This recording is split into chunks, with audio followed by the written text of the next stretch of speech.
Elon Musk, Donald Trump, they're everywhere. The news is covering them all the time. Where did these two people come from? Who are they? What are their past lives? They've had many. I want to talk to you about it today. So stay tuned. Don't go anywhere. I'll look forward to having you join me.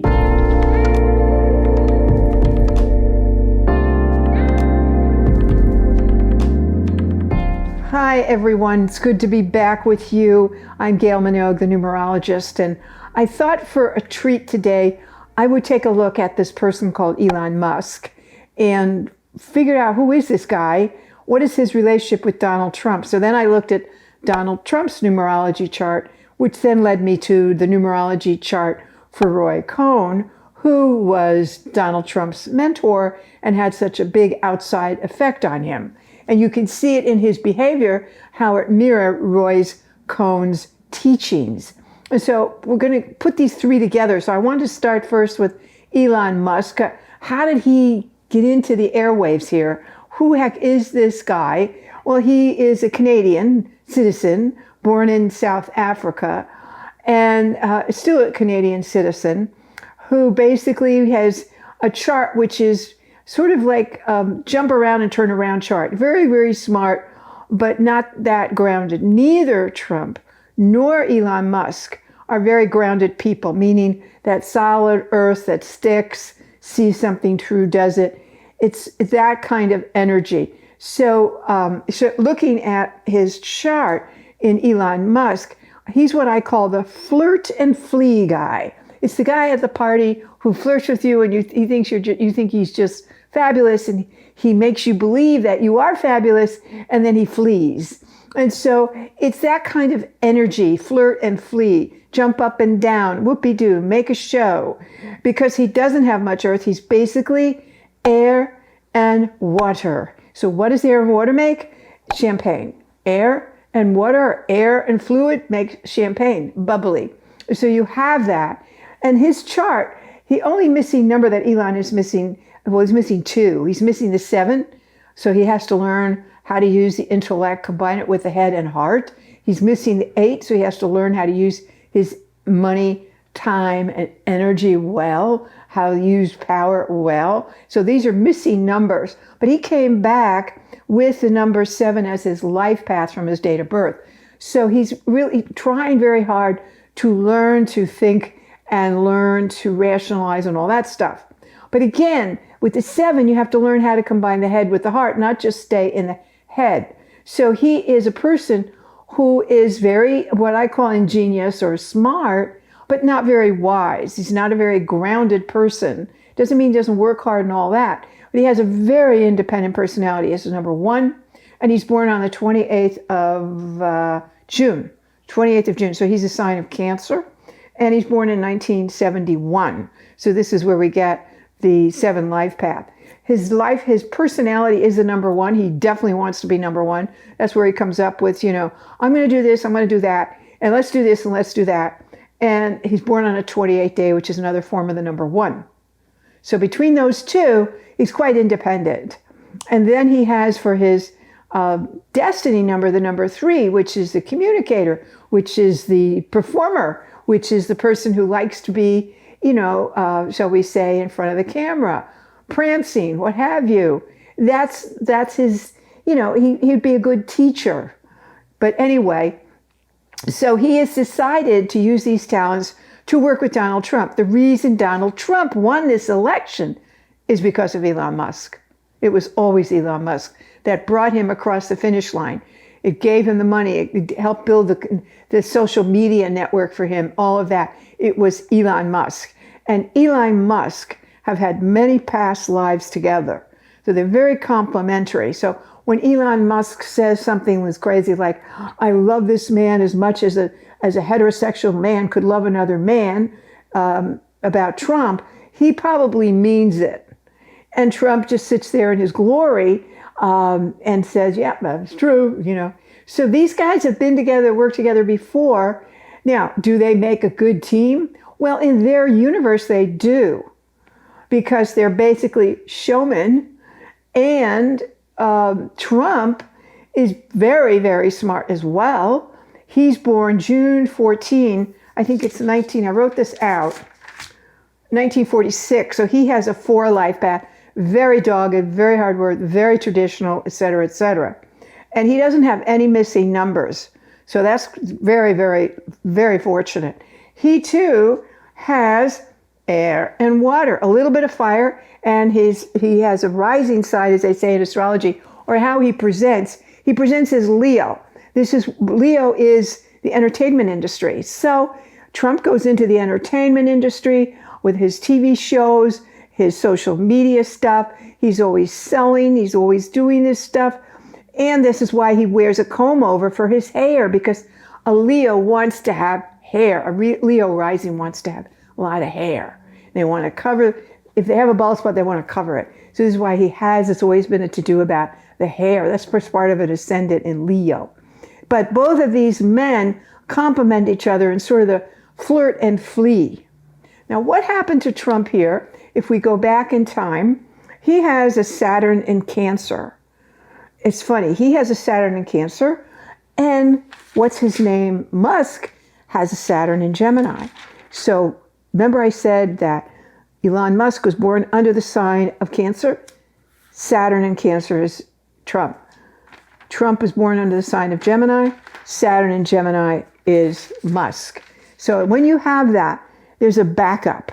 There's I got your back from each other to the other. So this is how you watch them play out. I've got your back. You never see Trump criticize Musk. Not yet.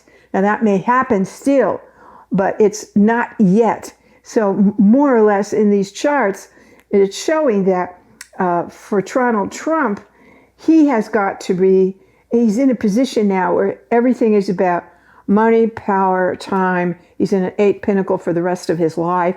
So he's always about money, time, the deal. What's going to be the deal?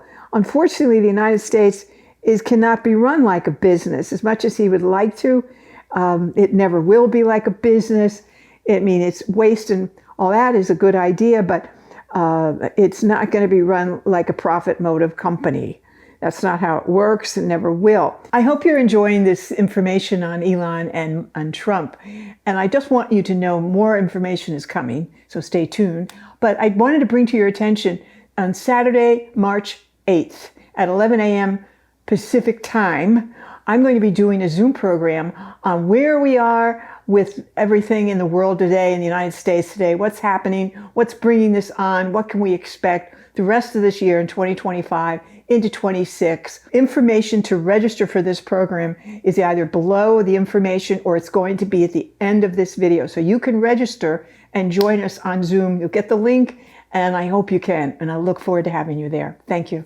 Trump has, it's very interesting, he has a 7 personality and he has a 7 destiny.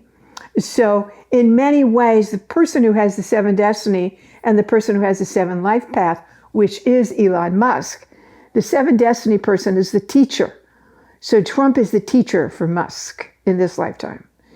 And Trump has a 5 destiny. So he wants change. 5 is about change. It's the number right in the middle between 1 and 9. So if you look at numbers in the middle, 1 and 9, there's 5. You can see the past, you can see the future. It wants to change the past into the future and make those big changes. So he's a disruptor. But the thing about a 5, it always has to be constructive change versus destructive change. You cannot make change just for its own sake with a 5. You have to be constructive versus destructive. So I'll leave that up to you. If you think the changes that are going on are constructive, that's personal opinion. As we go on, there's a tendency for people who do this, who want to make this change, to overreach. And my feeling is we have already started the overreach. And you can't put a muzzle on Musk because he's a jump up and down around kind of guy. He'll just keep doing that. So until you put a muzzle on him, that is not going to happen. And I don't see that happening, at least for a while. The other thing that I note in here in Trump's chart is the number 14 keeps popping up. He's born on a 14 day, and he has a 14-5 destiny. Now, 14 is a karmic debt number. Only numbers 13, 14, 16, and 19 are debts. They get paid in the lifetime you're in. And the debt of a 14 is always on the physical level. Now, has it been paid yet? I don't know. I don't know his private life. I don't know if he had a terrible illness that we're not aware of or surgery we're not aware of, but I don't think so. I think it would have come out somewhere. It's hard to keep anything private anymore. So I think this is something that is in the future coming for Trump. He has to be very careful about the unintended consequences of his own action, because he's now more or less, I would call, a vulnerable period. She has to be careful in the fact, say, not to overdo. You know, this would be a perfect time for him to learn meditation, even though that sounds crazy, but he needs that now. You know, and looking at 2025 for Trump, it's a 2-year, which means cooperation, persuasion, not force, all these things. So if he doesn't start to interact with his own chart, which means in a 2-year, tact, diplomacy, persuasion, not force, patience, it's not going to work. It's not going to work. So he needs to be very cautious, particularly around having a karmic debt sitting in your chart.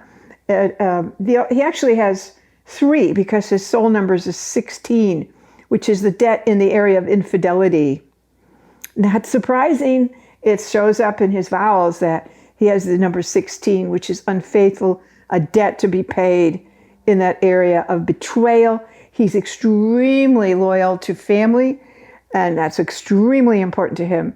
But he holds this vengeance, and that goes way back.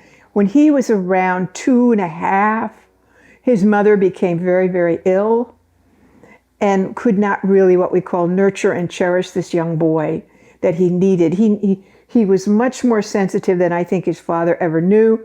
His father was a strict German guy who did deals and got called on cheating and a lot of bad things. So he picked up a lot of bad, negative behaviors from that. And that you always win and you always fight. His father told him to always fight and sent him off to military academy, which is a huge shock. New York Military Academy when he was 13.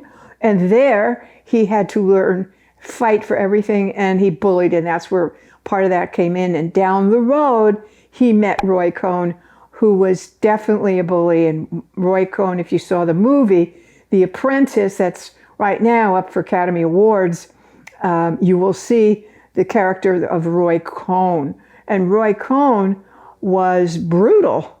He was the lawyer for the McCarthy group who tried to try everybody in Hollywood in the investigation back in 1954. So he was a very bad influence, but it reinforced within Trump that you never apologize. You always fight, just like his father said, and you always win. So even when he loses, like he lost the election in 2020, he always wins, and he will continue to fight, and he will never admit that he was wrong, ever, ever. So it's interesting because today when this is being filmed, I just saw that the blow up was Zelensky because someone dared to go against Trump idea. The thing about Trump is he is very revengeful on Zelensky because he didn't go along with him trying in his first term to get him to do an investigation into the Biden family in Ukraine, and Zelensky didn't go along with it. So Trump has always held us against him and didn't like him. Trump has, because of the things in his chart, he holds grudges, which is not cute. And so I don't know if he'll get this. Roy Cohn was what we call the emotional panhandler. The conflicted soul, died of AIDS, he was a big bully to gays. He disliked them, bullied them, intimidated them, and he was always gay all along and died of AIDS. So he was a typical hypocrite, but basically an emotional panhandler. So these were the influences of Trump's life. But, down deep, he's still that boy who really felt very incompetent from his father. And he never felt that, he was very undermined by it. And then it proceeded into the adult life. It was always from his father he learned, I'll show you. I'll show you. So some people will have this in their chart and they'll say they sabotage their lives, or they go the other way, they say, I'll show you. So in this case, he's doing, I'll show you, I'll never admit, I'll always fight, and I'm always going to win, and I'm always right. So these are dangerous to have as you age, which can create all kinds of issues health-wise. So we'll see where this goes. But again, the 5 destiny is constructive change. He could bring constructive change. So we'll see whether that's possible. Lord knows things need to be changed, but they need to be changed in a way that is not destructive. So the United States is in for big, big changes going forward the next 8 years. So I'm going to have that all on the next DVD I do. So I hope you'll tune in. And I hope I didn't bore you about these guys. Musk will do well no matter what. He's fine and dandy because he has all his other stuff going for him. I would not want to be married to him. The last thing I mentioned on Musk is this part of his life now is about commitment and responsibility and family issues. So he's going to be really heavily involved in the family and issues around all domestic stuff the remainder of his life. And he has to take care of his health. Okay, that's enough for this of these 3 people, mainly Musk and Trump. But I hope you have a little bit of understanding of these situations, the undercurrents of going on. Our charts never lie. We have to go back to our early childhood if you want to find out what causes us to behave the way we do as adults. Thanks for listening. Thanks for watching. Bye.